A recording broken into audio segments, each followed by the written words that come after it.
Let's get started.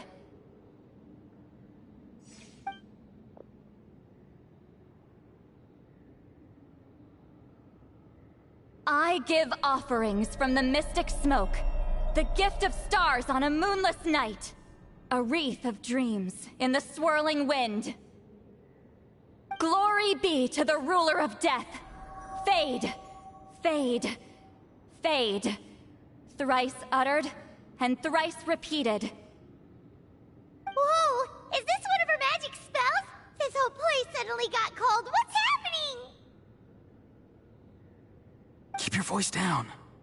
We mustn't disturb her.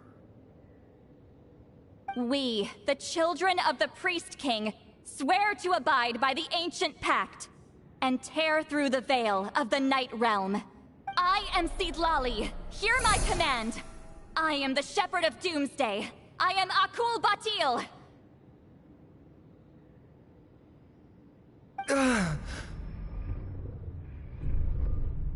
Oh, look! Leela's spirit is back. It's coming towards his body. I shall pierce the cloak of night with Flintstone and banish all souls that do not belong to the land of the dead. Leela, obey my command and return to the land where the sun shines. Return to your own path. Did it work? Huh? Where am I? And who are you?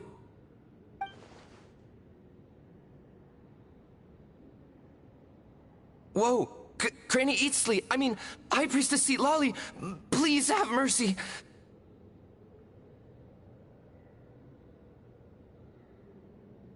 Oh, guilty conscience, huh? So, you know full well what you've done. Do you have any idea how close you were to never making it back? Or maybe you thought life would be more fun as an inanimate object. I'm sorry, I messed up, and I'll face the consequences. Oh, you sure about that? Then say goodbye to your parents. Tell them this. Goodbye, Mom and Dad. I've realized I enjoy life as an empty shell so much that I've decided to get Granny Eatsley to turn me into a stone statue, so I can stand guard over her house for the next 100 years. No, please! Please don't, I'm begging you. I'll never do this again, I promise. Thank you, High Priestess Seedlali. Thank you for rescuing me. Don't thank me.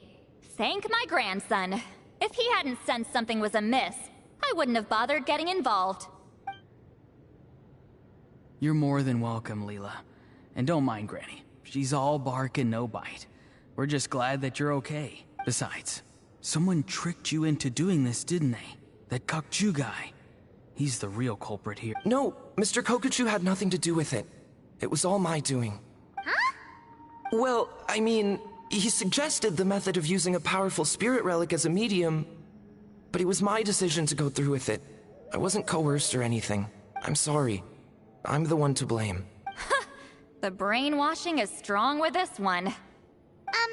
So did Kokuchu provide the relic? He did. He said it was a treasure related to the Mare Javari. Right, so that proves it. He was using you. He coaxed you into doing the clairvoyance for him. But I'm a spirit duffer who can't cast a single spell. What use would I be to him? Guys like me couldn't sense a spirit even if we spent the rest of our lives sitting and meditating. But Mr. Kokuchu said that if I brute force the spell and immerse myself in a spiritually rich substance, I might be able to catch a glimpse of one. It seems like my only option. Still, brute forcing a spell when you're a spirit duffer is like forcing yourself to run a marathon without any legs. If it wasn't for Seedlali, you'd have been lost forever. I know, I'm sorry. It's just... everyone in this tribe is so amazingly talented, and then there's me. I just didn't want to be the odd one out anymore. I totally understand how you feel, Leela. Some seeds effortlessly grow into beautiful cabbages, while others struggle with all their might and never even sprout. Who knows why this is the way things are? Maybe that's just life. Life is full of things we can't change. I know saying this doesn't change anything either, but I hope it makes you feel a little better. Let's pause this discussion for now. We need to get you to Matla's for a checkup.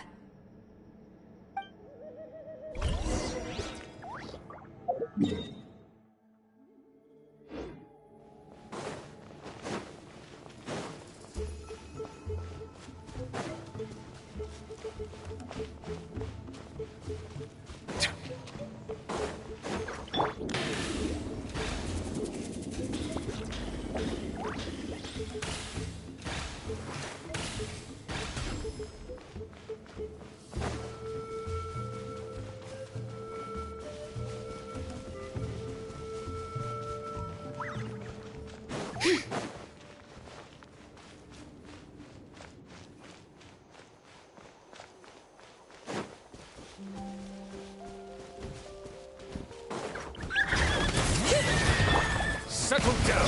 Farewell. Inazuma shines eternal! Go.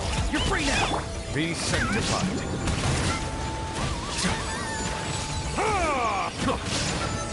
Bow your head.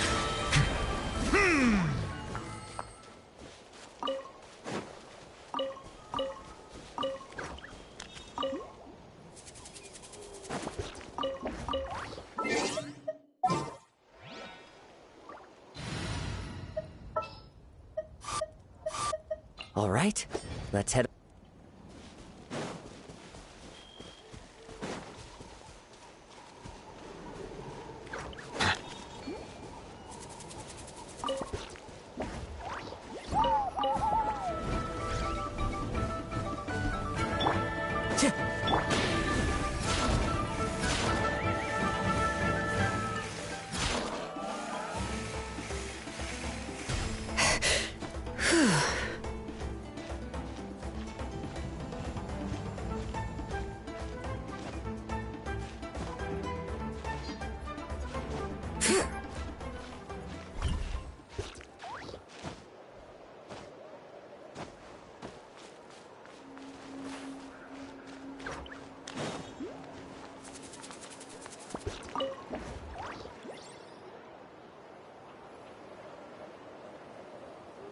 Okay, looking good. Seems like this guy got off lightly. Just make sure he eats when you get back. He must be starving. That's a relief. I've heard of cases where people's bodies started necrotizing after they spent too long meditating. What a horrifying thought! Anyway, Leela, even though we didn't know each other before all this, I'm still really glad that you're— Well, maybe you don't know me, but I've heard all about you. The same goes for High Priestess Lali, the Traveler, and Paimon. Huh? This might sound corny, but you're exactly the kind of people I've always dreamed of becoming. But it's clear to me now. Honestly, why'd I have to be born a spirit duffer? Nah, it's alright, really.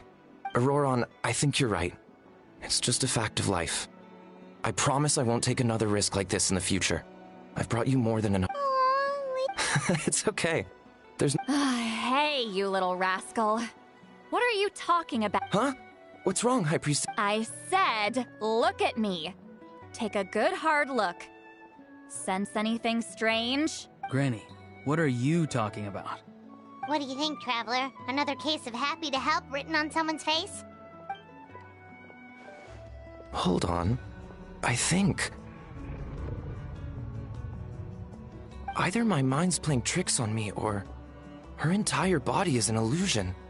No, it must just be my imagination. I wouldn't be able to see through something like that. Wait, I know this trick. It's the same one I used a while back. Granny snuck away from right under our noses. You see? You can perceive some spiritual abnormalities now. Congratulations. Really? But where are you going, Granny? Where do you think? I'm going fishing, you dummy. Someone triggered the trap I set in the cave. Looks like our friend Kokochu took the bait. What? Sorry, can't talk now. You'll find me in the cave.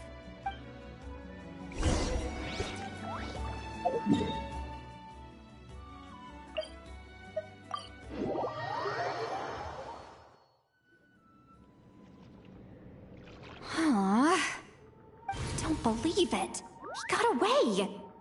Oh, this is terrible. Why'd I have to go and act so cocky about it? I'm gonna look like such a fool. This Kokochu must be a real escape artist or something. But I can't tell them that. I'll have to think of something else. St. Lally, did you get him? Given that she's the only person here, I'm guessing no. I thought I'd let him go, for now. But I left a mark on him. So if he comes around here again, I'll be able to track his every move. Oh, so Granny had only pretended to leave the cave, when in fact she'd set up a whole trap for him and was lying in wait. Ah, so just like how you caught Auroron! But how did you know Kokochu would come here? Because I planted the bait here. The Mare Javari map and the bow shard. Left them both on the table. I had a feeling those were what he was truly after. And sure enough, my trap was triggered just moments after we left. So you really did set up traps here after all, huh? Of course. It's just that they'd never do anything to either of you. See? What did I tell you? So, Mr. Kokochu, you used me after all. This whole time, all you wanted was to find the location of the Mare Javari. That's right. I've been wondering about the shard he left ever since I came across it. Why did he leave it there? The moment I confirmed the Mare Javari's location, that's when I realized. It was bait. He was counting on Leela's spirit getting lost, and the tribe coming to his rescue. Then, by helping Leela, we'd be helping him. Oh, so he was fishing too! It was all a ploy to lure in an actual clairvoyant who could look into the shard for him. Yep. And somebody fell for it, hook, line, and sinker. I'm sorry. I took the bait. But so did Granny. The nerve! I only got involved because of you, you little scamp! Either way, Kokchu played us like a fiddle. Huh. He managed to accomplish his goals without taking any of the risk himself. You could say that again. Imagine if he tried to approach St. Lally directly. She'd have seen through it right away. Although, actually, St. Lally, why did you let him go? Because I couldn't risk using my full abilities here. He was a pretty slippery character, and if I'd kept him here by force, there could have been Was it my fault for picking a bad place? I'm sorry. I went looking for somewhere with a wealth of spiritual energy when I first decided to help Leela, and ended up choosing this mad sage's hideout. Mad Sage? Yeah, he's napping right behind that wall. We'd have a whole new situation on our hands if we woke him up. That's why I decided against using my full abilities. I do have some good news, though. I snatched the shard and map back before he bolted, so I may have restrained myself, but I certainly didn't let him walk all over me. That's great! So he left empty-handed! Yes, sort of. The bad news is, he did get a look at the map before he left. Not that the Mare Javari's last known location is a huge secret, but still. Yeah, that's kind of worrying. What if he's got some sort of diabolical plan? Don't worry. I'll keep tracking him. Also, Leela, if it's all the same to you, I'd like to give the shard and map to the Traveler as a gift. They might prove useful at some point in her journey. Absolutely. That's completely fine. The Traveler deserves it. None of us are interested in them. And if there's any chance of them leading you to the Mare Javari, I'm sure an adventurer like you wouldn't want to pass on that opportunity. Granny Eatsley has a sense for these things. So, Granny Eatsley? Do you think I'm still a spirit duffer? What kind of a dumb question is that? You saw through my illusion, didn't you? I mean, that's partly because I deliberately made it imperfect, but even then, a spirit duffer wouldn't be able to see through that. Auroron, give this guy some lessons when you've got the time. Leela, put in the work, and we'll see how far you get. Amazing. Life is so full of surprises. As long as you keep moving forward, you might just run into some fertilizer in the middle of the road. I'm so happy for you, Leela. Let's both give this our best shot, and who knows? We might both be beautiful.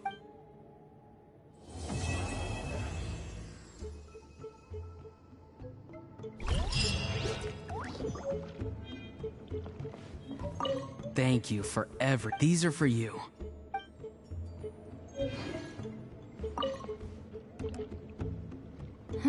You alright? I have to return the ceremonial sword to the chief shortly. But I'll leave everything else in the camp as is for now. Huh? Huh? What is this? What's going on? How did she know I like those books?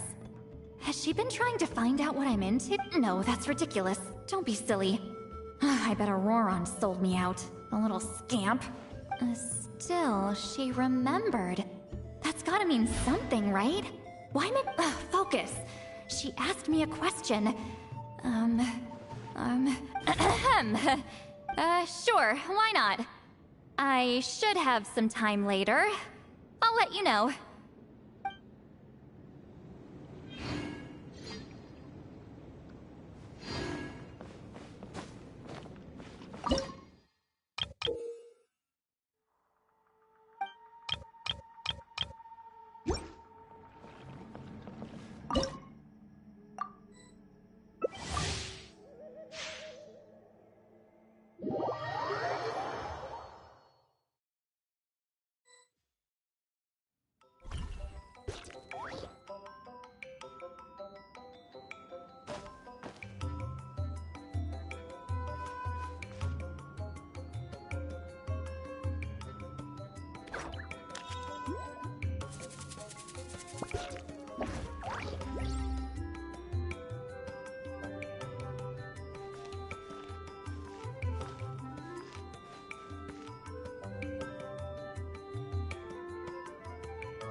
Ad Astra Abyss.